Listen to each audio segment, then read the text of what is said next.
Konnichiwa, Bray. Aduh. Hari ini cerah sekali. Hari Sabtu, perusahaan saya libur. Jadi kita mau nikmati pagi, Bray. Mau cari kopi dulu. Karena ini momen yang pas untuk berjemur dan ngopi.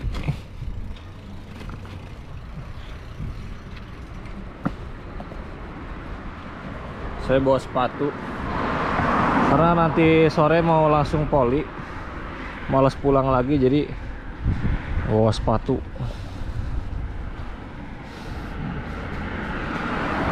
Lihat, Bray, sekarang tuh udah gak ada status darurat, jadi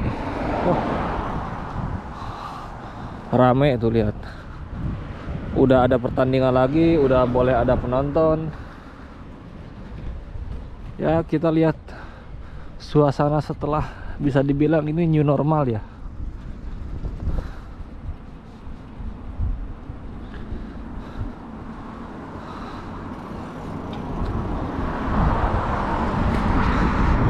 Cerah banget, Bray. Nanti kita ke sana tuh.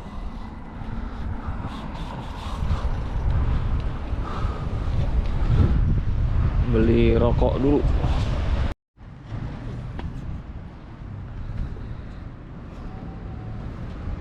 Oh, di sana stadion apa ya? Tenis. Udah banyak yang nonton, Bray. Penontonnya banyak.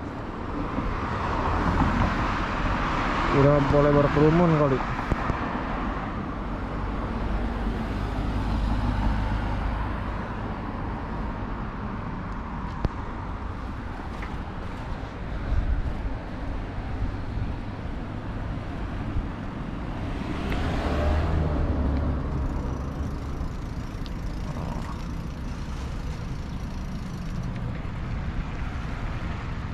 Lihat, Bray, pohon-pohonnya udah mulai daunnya berguguran.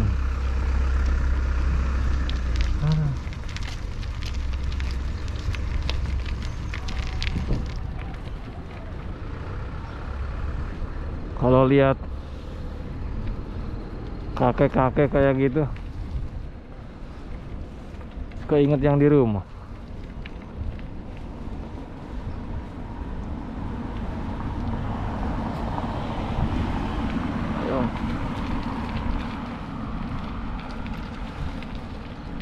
Kita keliling muter ke sana, Bray.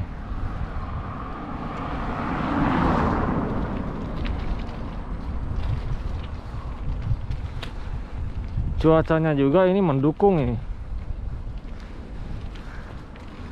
Cerah.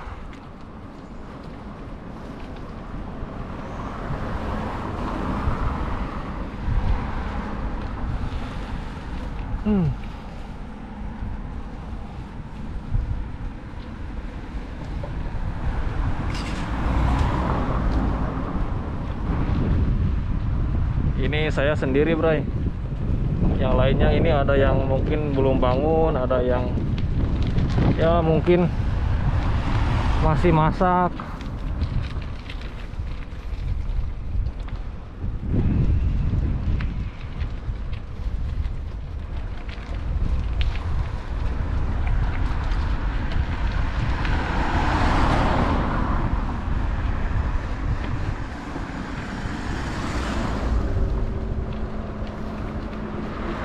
Bukan, udah rame.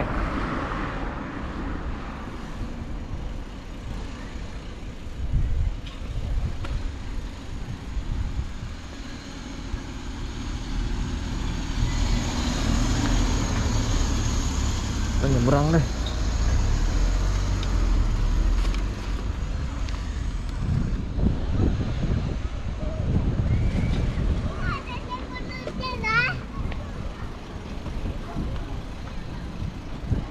Banyak yang pasang tenda, Bray.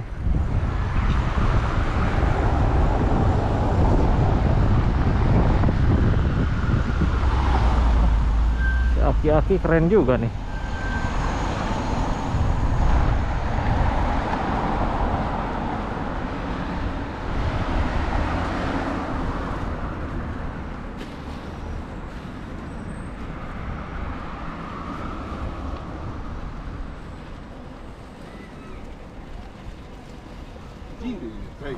Daunnya udah merah.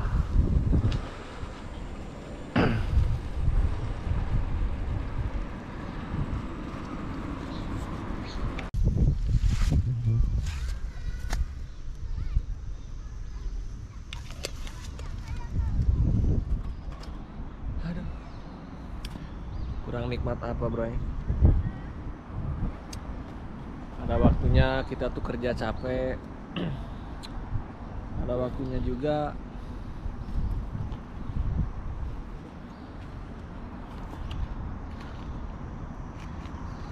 kita menikmati nyantai gini. Apalagi sekarang kesehatan itu penting, jadi harus banyak-banyak berjemur. Ya bukan sekarang aja sih, sebenarnya dari dulu.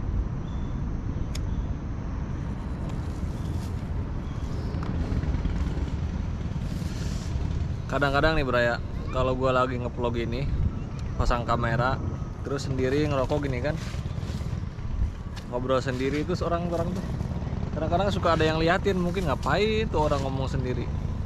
Mereka gak ngerti aja Braya lagi bikin video.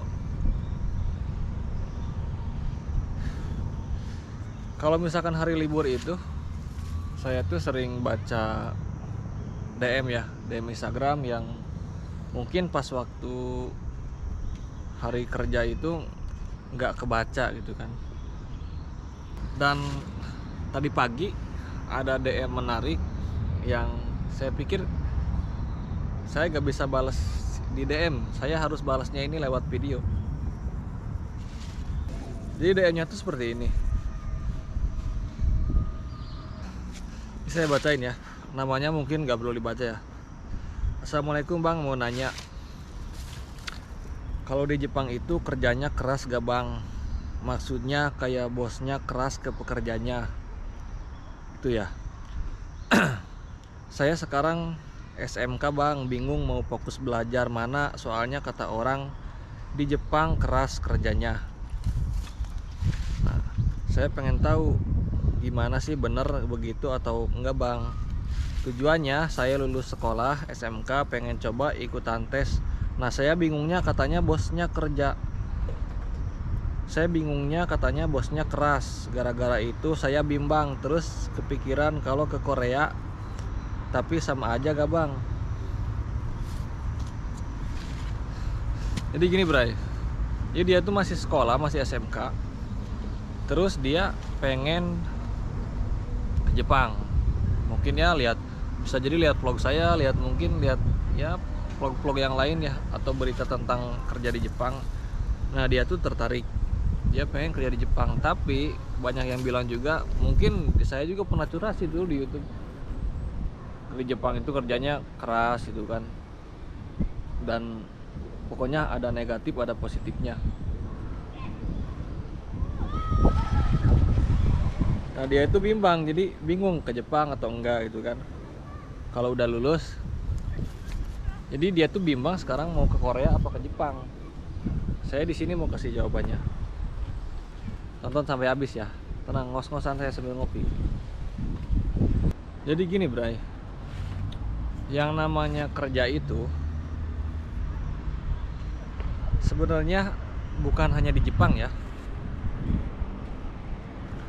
Bukan hanya di Jepang atau di Korea, di mana ini buat kalian yang masih sekolah, yang belum kerja, yang mungkin baru lulus juga dan belum pernah kerja.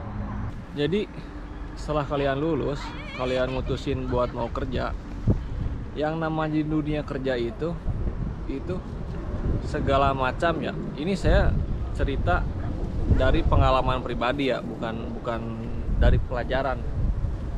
Namanya dunia kerja itu dibilang keras, dibilang enak, dibilang gak enak, banyak gak enaknya. Jadi yang pertama harus kalian siapin itu ketika kalian mau kerja itu, yang pastinya mental. Mental ini karena gini bro, di sekolah kita ketemu orang cuma itu aja ya, di lingkungan sekolah ya, dalam artian yang tiap hari bertemu gitu. dan mungkin kalian udah kenal lama gitu kan, banyak teman juga, mungkin sisanya di pergaulan. Kalau di dunia kerja itu hampir mirip dengan sekolah. Ada yang namanya persaingan, ada yang namanya ya gimana ya nyebutnya. Di dunia kerja itu Bray, ada yang namanya tekanan ya. Mungkin di sekolah juga sama ada tekanan, tapi bedanya sekolah itu tekanannya ya dari orang yang udah kita kenal. Nah, kalau misalkan di dunia kerja itu tekanannya dari bos yang nentuin masa depan kita mungkin di perusahaan lah, secara berpikir jauhnya ke situ mungkin ya. Dan di dunia kerja itu kadang juga ya ada yang namanya teman makan teman, ada yang menjelek-jelekan, ada yang di sekolah kan kita pelajaran bagus, nilai bagus. Di kerjaan kita belum tentu kerja bagus, tapi kita dipandang bagus. Karena ada yang emang ada yang kerjanya jelek jadinya bagus karena faktornya dekat sama bos. Ada yang namanya kerja bagus tetap aja jelek karena makin bagus dibilangnya mungkin cari perhatian, penjilat atau kayak gitu. Dan kalau kerja ini kita kembali ke permasalahannya si anak itu ya, yang mempermasalahkan mau ke Jepang atau ke Korea. Yang harus saya tekankan di sini, kalau kalian ingin ke Jepang atau ingin ke Korea atau kemana, kalian jangan mikirin kerjanya gimana dulu lah gitu kan. Karena kita itu gak akan pernah tahu Bray. Waktu kita diperkenalkan dengan perusahaan pun pas waktu kita pelatihan kita tuh gak dikasih tahu bosnya galak, atasannya cerewet. Enggak, kita hanya dikasih tahu job desk-nya aja. Nanti kamu di Jepang kerjanya kayak gini. Yang saya alami di perusahaan saya, alhamdulillah bosnya baik, perhatian, terus ya kalau untuk saya sih standar lah di perusahaan saya. Tapi ada juga di perusahaan orang lain yang namanya benar-benar orang asing tuh ditekan banget. Kerja harus ngapain kamu jauh-jauh, kalau di sini kerjanya kayak gini. Ada juga yang kayak gitu.